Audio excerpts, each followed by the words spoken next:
E os primeiros 5 versículos do capítulo 2, Paulo quer agora incluí-lo dentro dessa perspectiva para eles entenderem de fato o que ele está falando. E Paulo vai mostrar nesse texto que nós temos hoje que o ministério da pregação, como foi na vida de Paulo, é um ministério conduzido por pessoas que, aos olhos de Deus, são improváveis. E Deus usa essas pessoas para instruir e guardar a doutrina no meio do seu povo. E com isso nós entendemos que é essencial, é fundamental para a igreja pregar Jesus. Proclamar Jesus é a tarefa fundamental da igreja. Nenhum cristão discorda disso. Agora, o ponto é, que a gente esquece, é que Deus chama todos nós para sermos pregadores de Jesus. Não são apenas os pastores, os missionários ou evangelistas. De fato, Deus chama a todos para serem pregadores. Nesse texto anterior, no final do capítulo 1, ficou bem claro que Deus escolhe mensageiros loucos e fracos para envergonhar os que supostamente são fortes e sábios. Agora, no que nós vamos ler agora, a partir do versículo 1 do capítulo 2, Paulo chama a atenção daqueles leitores para eles olharem para o exemplo de Paulo, exemplo de tolice e exemplo de fraqueza, para envergonhar aqueles que são fortes e sábios aos seus próprios olhos. E nós aprendemos nessa leitura, vamos aprender que a eficácia do pregador e da pregação não está na sua habilidade de comunicar, não está na sua performance na comunicação, mas na dependência do poder de Deus. E nesse ponto, todos nós somos capazes de proclamarmos Jesus Cristo na dependência do poder de Deus. E, portanto, sermos eficazes nessa atividade. Deus chama loucos, fracos, desprezados, os ninguém, para serem pregadores do Evangelho.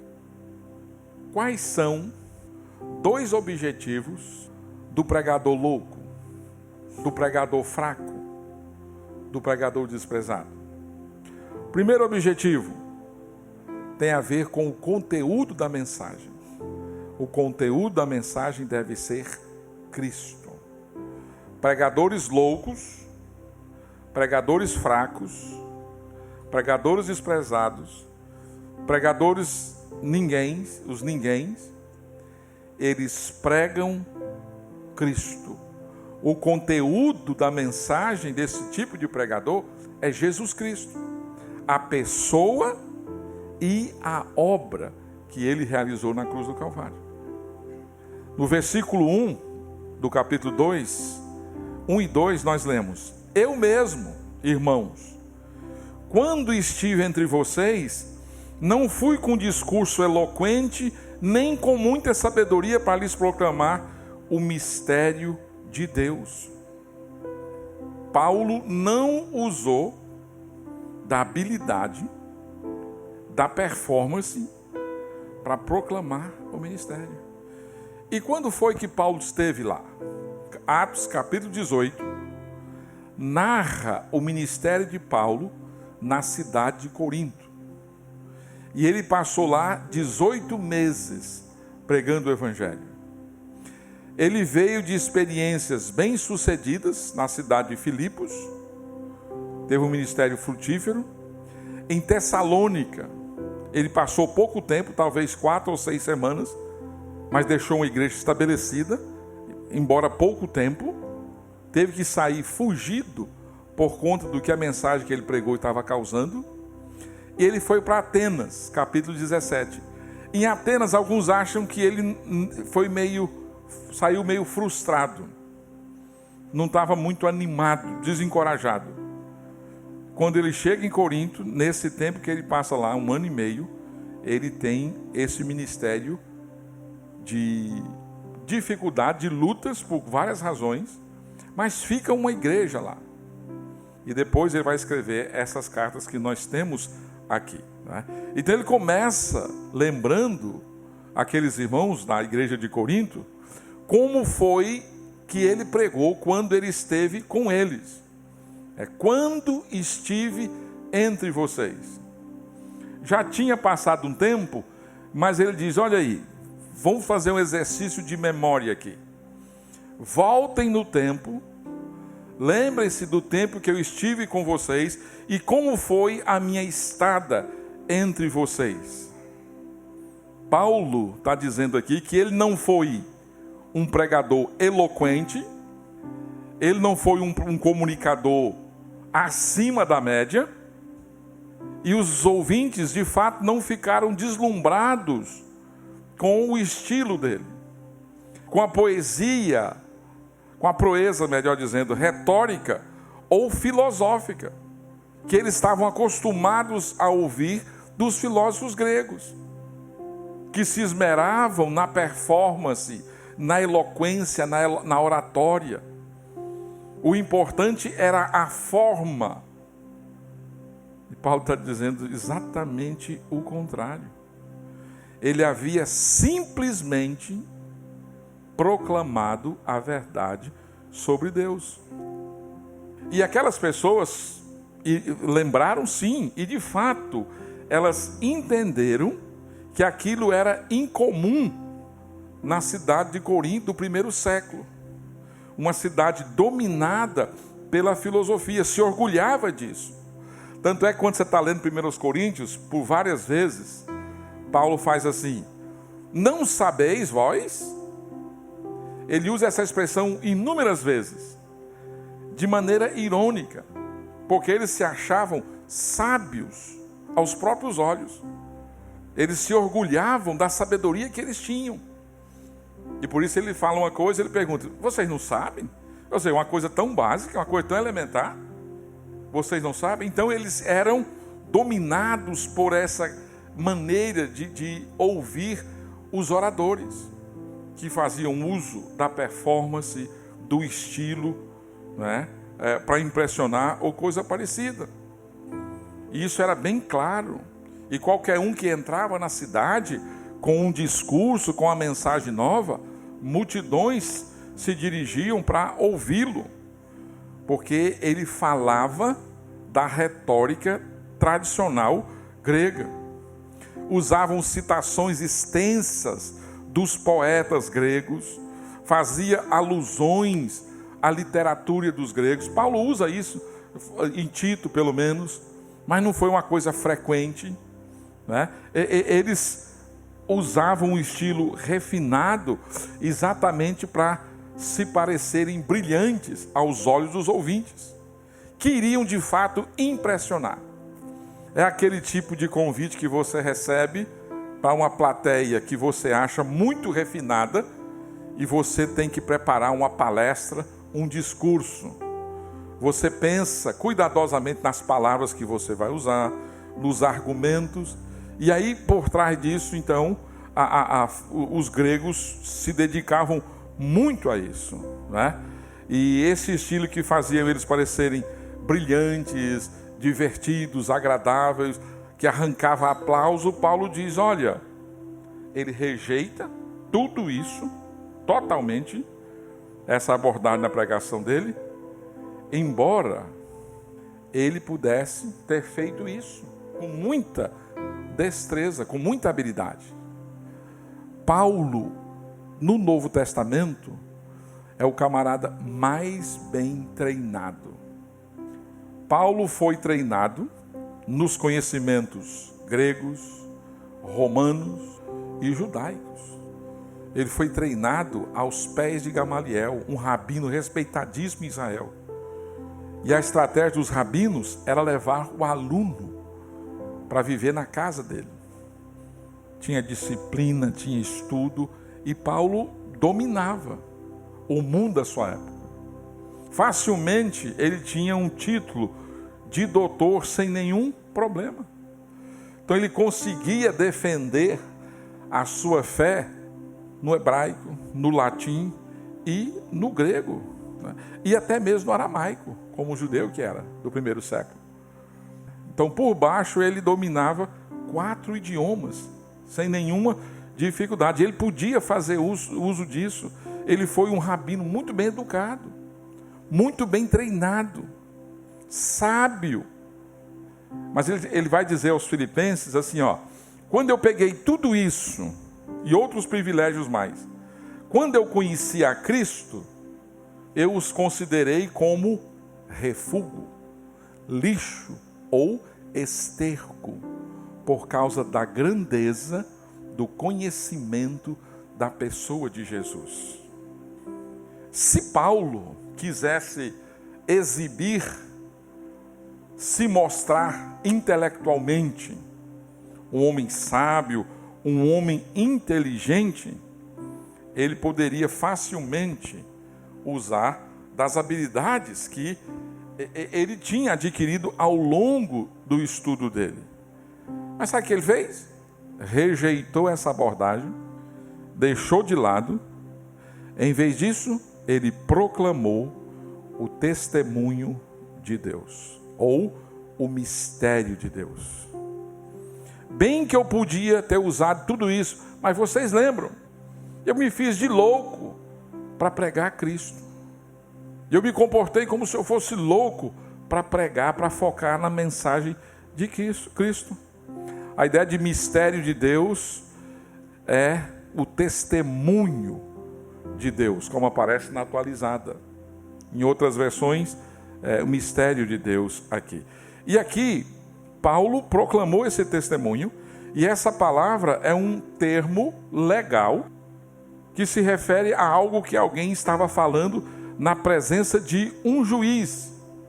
E ele estava apresentando o seu testemunho. Como ele vai dizer, proclamar para Timóteo, exortar Timóteo como um jovem pregador, a reconhecer-se diante de Deus, o justo juiz, como pregador do Evangelho. Então ele sabia qual era a mensagem que ele estava anunciando, e isso com ousadia. Ele não estava pregando sobre o seu testemunho sobre Deus. Ele estava pregando o testemunho de Deus sobre Deus. E com isso ele está dizendo, olha, a minha mensagem veio de Deus e não de mim. A mensagem que eu preguei para vocês, quando eu estive aí, não veio de mim, uma mensagem de Deus. Eu dei o testemunho do próprio Deus sobre Ele mesmo. Eu só fiz dizer para vocês o que Deus diz a respeito dele. Para muitos hoje, proclamar é uma palavra ruim.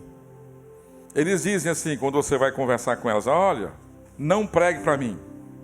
Muitos pregadores, com medo de serem classificados como arrogantes, eles preferem usar o termo, eu quero compartilhar aqui uma mensagem, uma palavra, às vezes se sentindo intimidados diante da sua plateia, do grupo.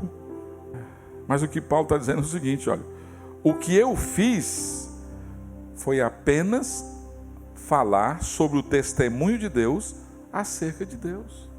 Eu não estava aqui trazendo algumas ideias. Eu não estava querendo compartilhar para vocês simplesmente algumas ideias sobre algumas coisas.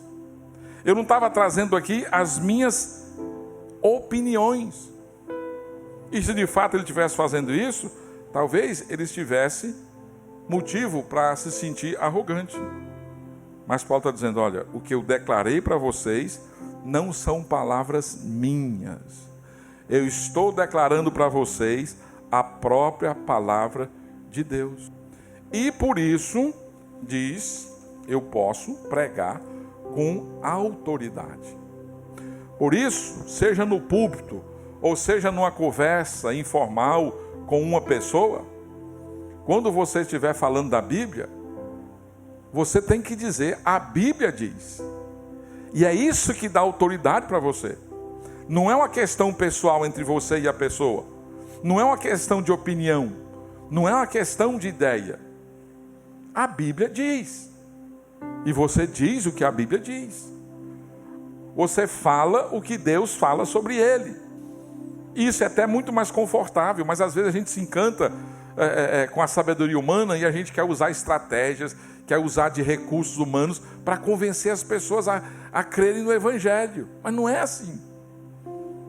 Você fala do que Deus fala sobre ele. A palavra é de Deus. A mensagem é de Deus. E a autoridade não está no seu argumento. A autoridade não está no tom de voz que você usa. A autoridade está no conteúdo, naquilo que você fala. A Bíblia diz. Você pode até não concordar. E é bom que você tire a conversa sobre o campo pessoal. A Bíblia diz: ah, mas você crê? Exatamente, eu creio no que a Bíblia diz. Mas eu não falo simplesmente porque eu acho, ou porque é a minha opinião, ou a minha conclusão, é uma ideia que eu tive. Não, eu falo porque a Bíblia diz. Né? Nesse sentido, pregar não é apenas para pastores. Somos chamados para sermos pregadores. Você também pode pregar com autoridade às pessoas à sua volta. Muitas vezes, você não valoriza o conteúdo das Escrituras e fica pensando que as pessoas não querem ouvir as Escrituras. Mas não é verdade. Por mais resistência que exista, as pessoas ainda querem ouvir a palavra.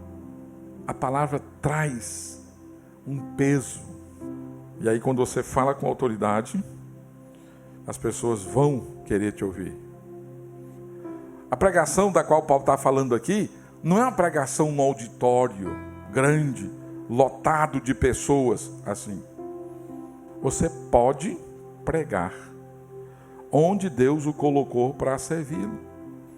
A única questão é: você vai atender o seu chamado para proclamar o seu testemunho ou o testemunho de Deus sobre ele? Deus está procurando pregadores loucos, fracos, nesse sentido, que não se encantam com as suas realizações, que não se ensoberbece com os seus feitos e diante de Deus os enxerga como sendo nada e exalta a mensagem de Deus, exaltam o conteúdo da mensagem divina. Falar sobre o que Deus diz a respeito dele mesmo. E aí Paulo explica no versículo 2 por que ele fez isso, por que ele assumiu essa postura. Ele diz: pois decidi nada saber entre vocês, a não ser Jesus Cristo e este crucificado. Diante das circunstâncias, eu tomei a decisão de não querer anunciar nada que não estivesse relacionado a Jesus Cristo e este crucificado. Eu foquei nessa mensagem central. E quando ele fala decidir, significa que ele fez uma escolha pensada, consciente, de fazer a coisa de uma maneira certa. Ele não caiu nesse negócio de pregar Jesus Cristo por acaso, ou por força do hábito. Eu já fiz isso tantas vezes, que está se tornando natural. Alguém disse que você forma um hábito depois de 30 práticas, outros já dizem outros números. Então, depois de 30 pregação falando de Cristo, Paulo aprendeu e diz: não, não foi por isso. Eu fiz uma escolha consciente de o que importa é pregar Jesus Cristo. E essa é a escolha que nós precisamos fazer. Às vezes nós nos encantamos em falar da política, da economia, falar de esporte, falar de clima, falar de outras coisas. Mas na verdade o que interessa é falar de Jesus. Muitas vezes a gente até se desvia por coisas que também são importantes, mas não são tão importantes como falar de Jesus Cristo. O que não falta é assunto hoje. Vamos conversar sobre Israel, sobre o Hezbollah, sobre o Hamas. Vamos falar sobre justiça social. Vamos falar sobre essas questões, sobre os debates políticos que estão acontecendo aí. Vamos falar sobre o declínio da família.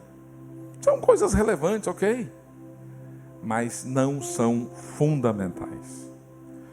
Nós podemos, sim, e devemos fazer essa escolha clara. Jesus Cristo e esse crucificado. Ele começou ali, nesse ponto, e isso se tornou o centro, a essência do seu discurso e da sua pregação. E olha só, eu não sou mecânico de nada, nunca fiz curso de mecânica, e meu entendimento é muito pouco. Mas você pensando em algumas engrenagens, quando o centro está organizado, o que acontece com o todo? O todo funciona muito bem, não é verdade?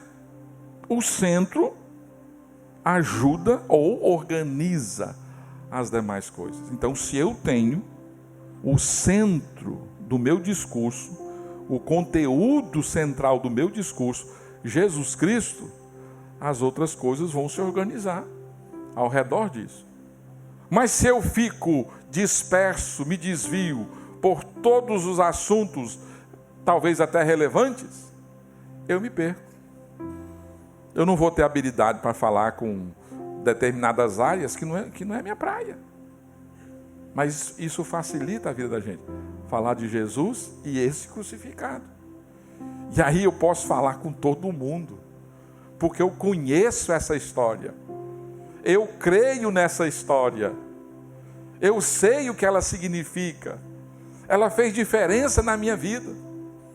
Eu vivo essa realidade. O resto se organiza a partir dessa verdade. Isso não quer dizer, fazendo uma observação, que esse versículo deve ser tomado de forma absoluta, como se a única doutrina que Paulo ensinou em toda a vida dele foi só a crucificação. Mas se refere àquilo que é central, àquilo que foi o centro da vivência dele. E você não tem que focar em outras coisas. Alguém gosta de falar de Jesus sobre ele como mestre. Alguém escreveu um livro sobre a pedagogia de Jesus. Viu em Jesus um mestre por excelência. Mas isso, e esse é um professor não só no método, mas que trouxe um conhecimento moral. Não é só isso. Essa não é a questão. Muitos já acreditam nisso. Também não é suficiente você dizer que Jesus Cristo desceu dos céus e viveu aqui entre nós. Nós devemos ir além e declarar o motivo pelo qual ele fez isso. Nós devemos dizer ao mundo que ele morreu na cruz, que ele pagou os nossos pecados, que ele cumpriu satisfatoriamente a justiça divina para nos livrar da nossa culpa.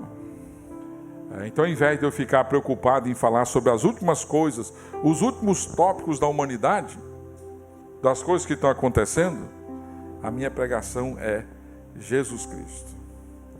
Se num outro tempo a informação era muito resumida, você tem uma ideia, por exemplo, quando eu tinha 6, 7, até os 10 anos, eu morava numa vila tão pequena no interior de Minas Gerais. Na minha casa não tinha nem rádio, aliás, não tinha nem energia elétrica, certo? Então quais eram as informações que eu tinha a respeito do mundo? E naquele tempo também, a informação não era assim farta. Agora hoje nós chegamos num ponto que você não consegue acompanhar tudo. É tanta informação, são tantos canais, são tantos meios.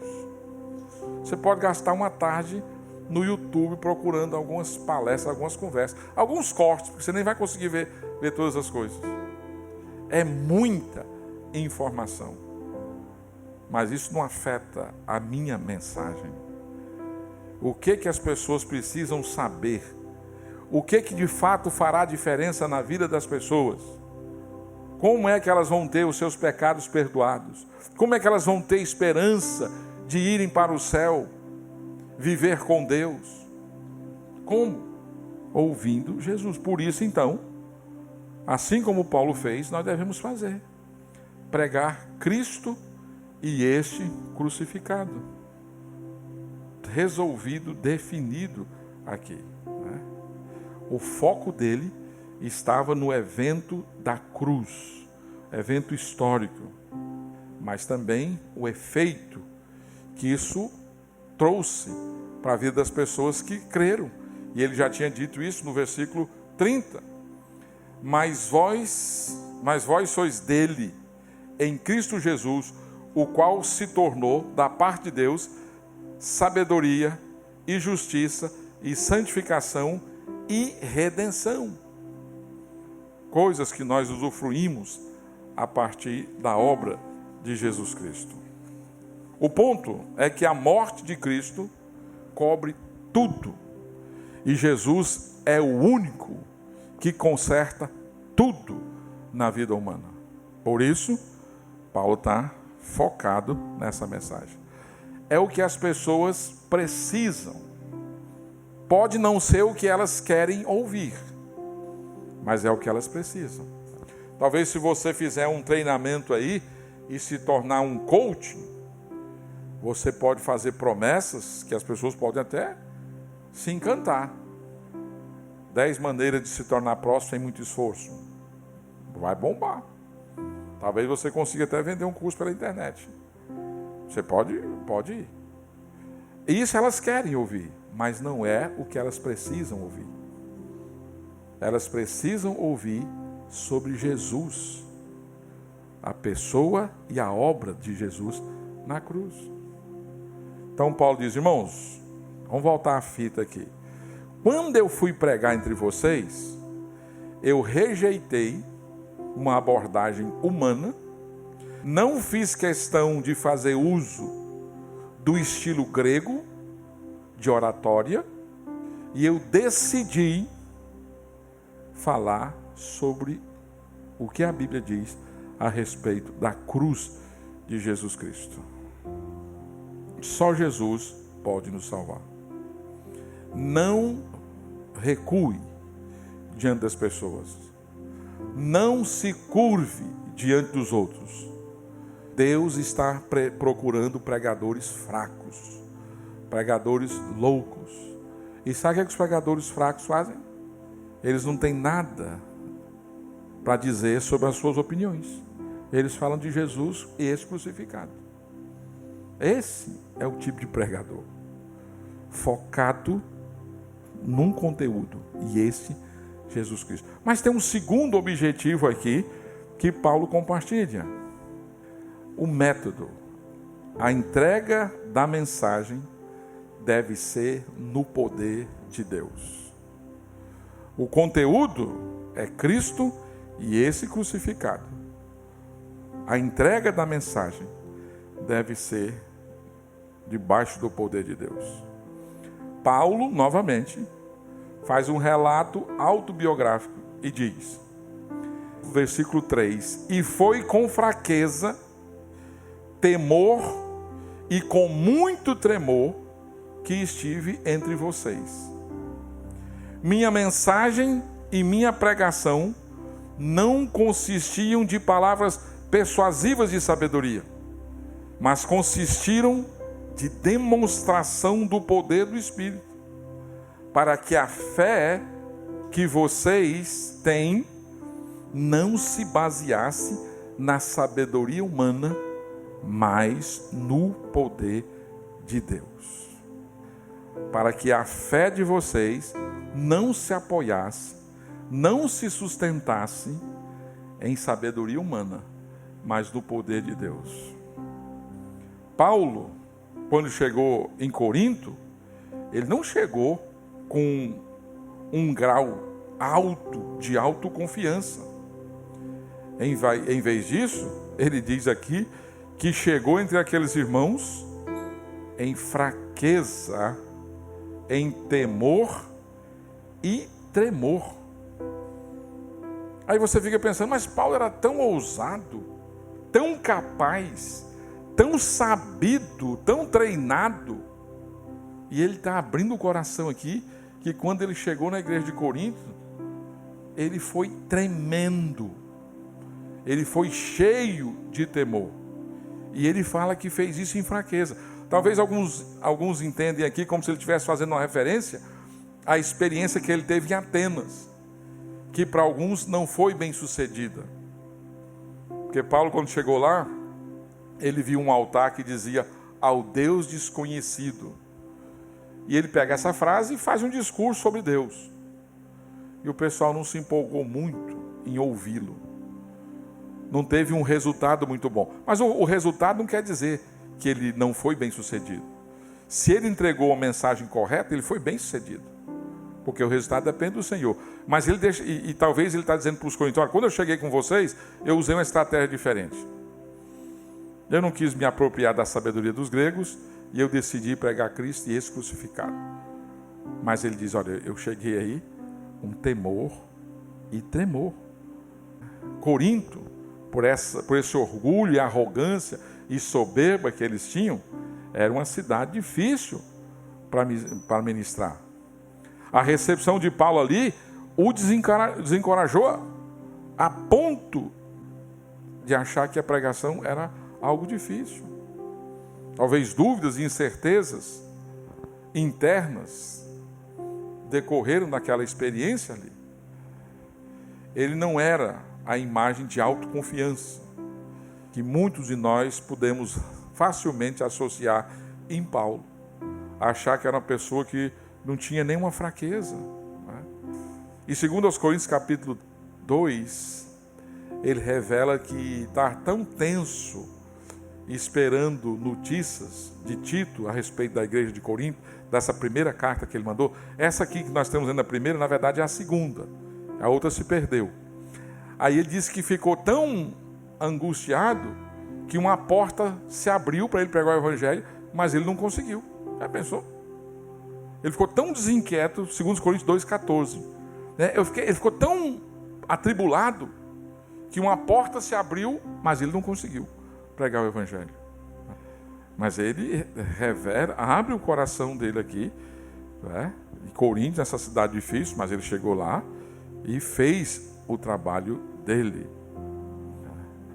Quando nós ficamos sem palavra ou esquecemos o que nós devemos dizer, nós devemos esforçar para pregar ainda o conteúdo central. O centro organiza o periférico. Se eu me perdi, volta a falar de Jesus.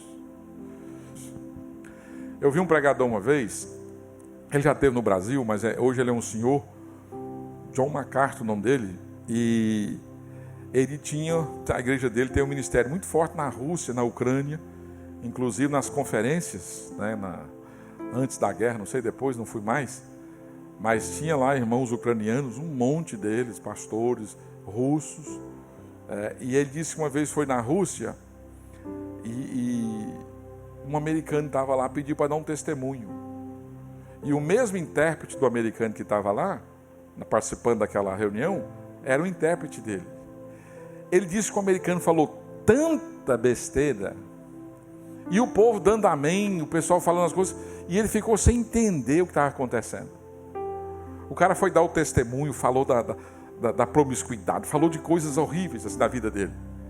E o John MacArthur disse que estava morrendo de vergonha, mas não estava entendendo porque os irmãos estavam reagindo bem àquela palavra. Aí ele chegou para o tradutor e perguntou: o que foi que aconteceu? O que foi que você falou? Ele disse: eu falei sobre Jesus. Ele disse: eu não acredito que você falou Tudo aquilo que o cara estava falando, ele disse: não, eu falava de Jesus. Esqueceu a conversa do homem e falou sobre Jesus. É sabedoria disso. Fala sobre Jesus. Enganchou o argumento, esqueceu umas coisas. Volte, fala sobre Jesus. É o centro. Tudo mais é periférico aqui. Paulo, olhando para a vida dele, ele percebeu que nós, na verdade, ou quando nós olhamos para o testemunho de Paulo, a vida dele, a gente percebe uma coisa que ele deixa bem claro: o sucesso de Paulo não pode ser explicado simplesmente por causa da sabedoria dele, por causa do treinamento dele, por causa da inteligência dele. Deus capacitou. Paulo gosta muito de exaltar a Deus. Ele diz: olha, Deus tem uma mensagem que é um tesouro, e ele usa vasos de barro para guardar esse tesouro. Ele, vaso de barro. Não que eu tivesse em mim poder. Ele sempre está exaltando, reconhecendo a ação de Deus. É interessante que o Novo Testamento não fala nada, na verdade, sobre a aparência de Paulo. O que acontece é que Paulo cita, pelo menos, alguns dos seus oponentes ou perseguidores. Segundo Coríntios 10:10, ele menciona que nessa igreja aqui tinha um pessoal que resistia ao ministério dele. A segunda carta ele escreve para defender o apostolado dele, para mostrar que ele era um apóstolo autêntico. E no capítulo 10, versículo 10, tem uma citação que diz assim, que as cartas deles eram pesadas e fortes, mas sua presença pessoal era inexpressiva e sua fala desprezível. Então, o Novo Testamento fala isso, pouco. Agora, existe textos fora que mencionam alguma coisa de Paulo. Tem um que diz assim: Paulo era um homem de estatura mediana, o seu cabelo era ralo e suas pernas eram um pouco tortas e seus joelhos estavam muito separados. Perna de alicate, que diz, Isso é o que diz aqui, né? Ele tinha olhos grandes e suas sobrancelhas se encontravam. O seu nariz era longo. É assim que era Paulo. Você desenhou aí na sua cabeça? Então, de aparência, o irmão era fraco. Tá? Realmente ele era fraco. Agora, se isso fosse preciso, então Paulo não era. Se essa informação é precisa, então Paulo de fato não era nenhum Brad Pitt, né? Leonardo DiCaprio, outras coisas mais aí, né? Agora, ele não era bonito, mas sabe, ele era eloquente quando se tratava da palavra de Deus. No conteúdo, não na forma. Porque tinha irmãos lá que não queriam ouvir Paulo. Eles não queriam ouvir Paulo, eles queriam ouvir outras pessoas. Talvez, imagina se na igreja de Corinto, o pessoal se encontrando no mercado. Ei, quem é que vai pregar domingo? Paulo. Vixe, aquele feinho. Aquele tem uma comunicação chata. Não vou não. E ele vai, no capítulo 1, ele falou sobre isso. Alguns dizem, eu sou de Paulo. Outros, eu sou de Pedro. Eu sou de Apolo. Eu sou de Cristo.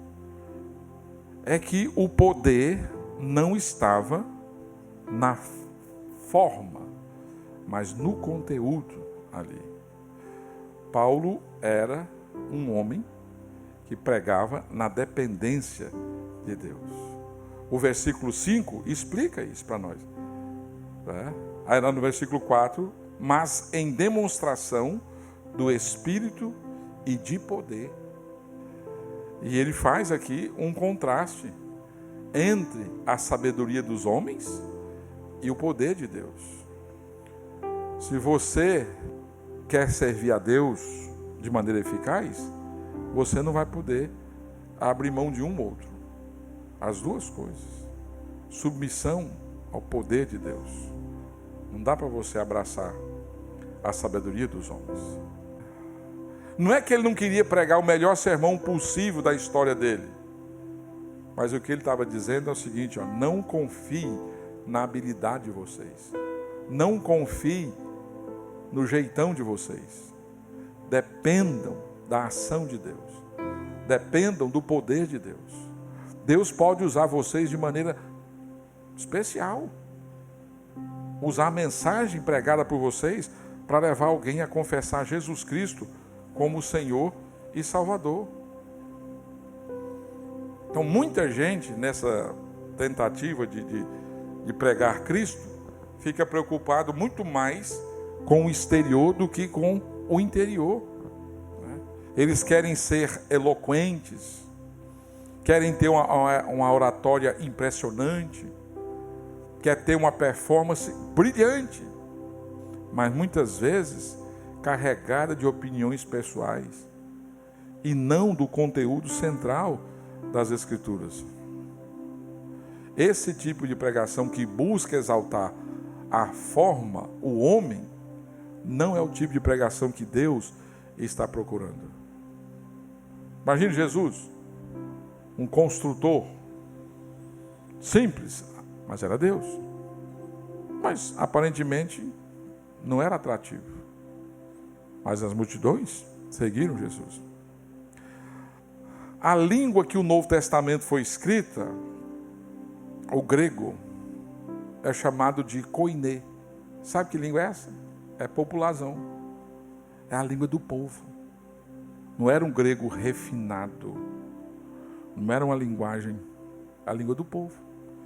Deus escolheu o Novo Testamento, para comunicar as verdades dele na língua do povo. Deus usou homens comuns para escrever as Escrituras. Deus quer que você, ao pregar para alguém, confie no poder dele e não nos seus argumentos. E não na sua capacidade de organizar ideias. Na sua capacidade de encurralar as pessoas com uma espécie de boa argumentação. Devemos desejar, ao pregarmos Cristo, não que as pessoas digam, que fala bonita, que discurso maravilhoso, mas que as pessoas digam, que Salvador maravilhoso.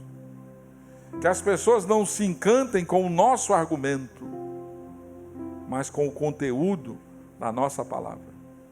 Que as pessoas não venham exaltar o nosso jeito de comunicar, mas aquilo que nós falamos a respeito de Jesus. Como podemos pregar de maneira eficaz, mesmo sendo loucos? Geralmente, nós buscamos orar antes de falarmos de Jesus, faz parte do preparo. Nós enchemos a nossa mente das Escrituras, das verdades reveladas sobre Jesus Cristo. Nós ouvimos outras pessoas, porque nós aprendemos com outras pessoas também. E nós focamos naquilo que é essencial da mensagem. Não perdemos tempo com coisas periféricas. Qual é a nossa mensagem? Cristo crucificado. E de que maneira nós fazemos isso? Na dependência do poder de Deus. A cruz é que faz diferença. Por causa da cruz, Deus ouve as orações de qualquer crente na face da terra. Porque você em Cristo tem acesso ao trono de Deus. Não é assim? Por meio da cruz. Porque Jesus Cristo derramou seu sangue na cruz do Calvário por uma humanidade perdida. Os crentes agora têm o desejo de alcançar e tocar o mundo com a mensagem do Evangelho. A cruz dá para nós o conteúdo da obra missionária. Nos impulsiona a pregar a mensagem do Evangelho. Para Paulo, a cruz era tudo. Jesus Cristo e esse crucificado.